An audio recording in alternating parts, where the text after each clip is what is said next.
All right, so let's start with the big story that we are tracking on WION at this hour. Now, the high-stakes G20 Summit in Bali kicks off on the 15th of November. With the ongoing war in Ukraine, the summit is likely to set a stage for a confrontation between Russia and the leaders of the West. Now, what is interesting is that the Russian President Vladimir Putin is not attending this summit. The analysts say that he will, however, continue to remain the elephant in the room without being there. And he and his war in Ukraine will dominate the discussions at the G20 Summit. But representing Russia will be the Foreign Minister Sergei Lavrov. Now, earlier in the day today, Lavrov said that the West was actually militarizing Southeast Asia in a bid to contain Russian and Chinese interests. Leaders of the Western nations are also likely to publicly confront Russia. Now, over its invasion of Ukraine since the beginning of the war, Russia has sought to foster closer economic, political and security ties with Asia since the West hit it with sanctions.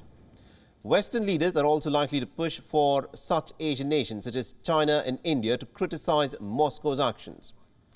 While China has maintained an ambiguous position, India's stance has been pretty clear. New Delhi has maintained that dialogue and diplomacy is the way forward to resolve this conflict.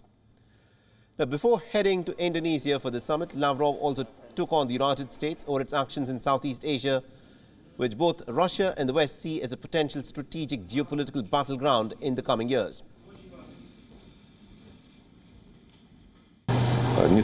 The Asia-Pacific region, which has been developing for several decades on the basis of ASEAN initiatives, around which an inclusive, open, equal structure of both security and cooperation has developed, the United States, its allies, and the North Atlantic Alliance are now trying to take control over it.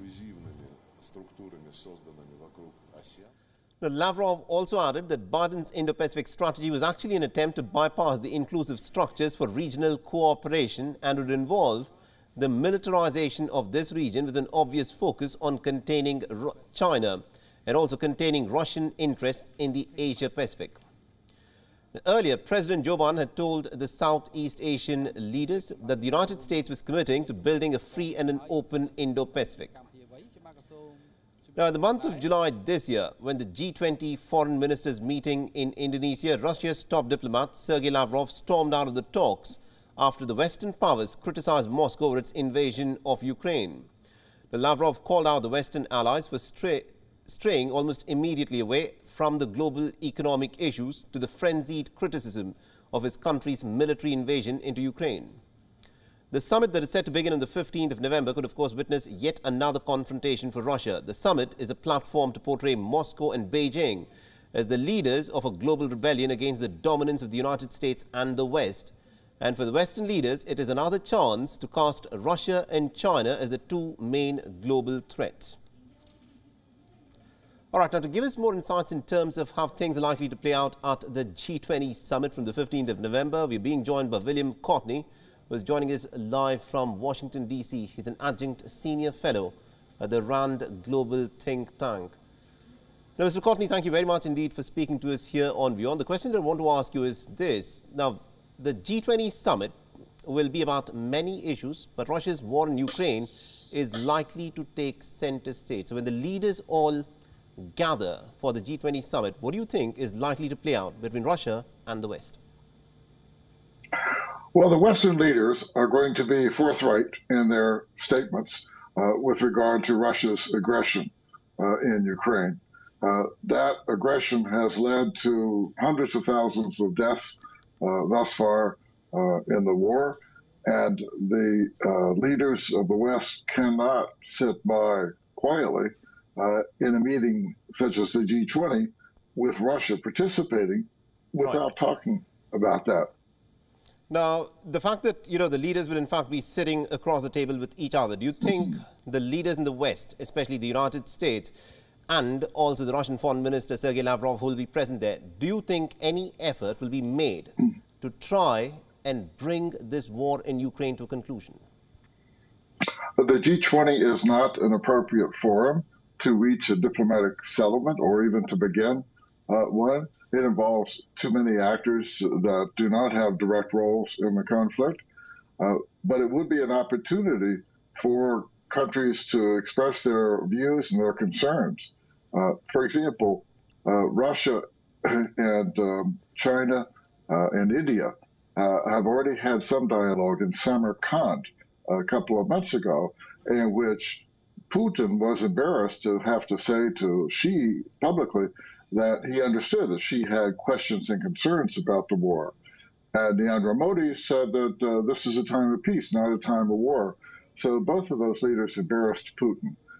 I would not imagine that at G20 it will be any easier for Russia.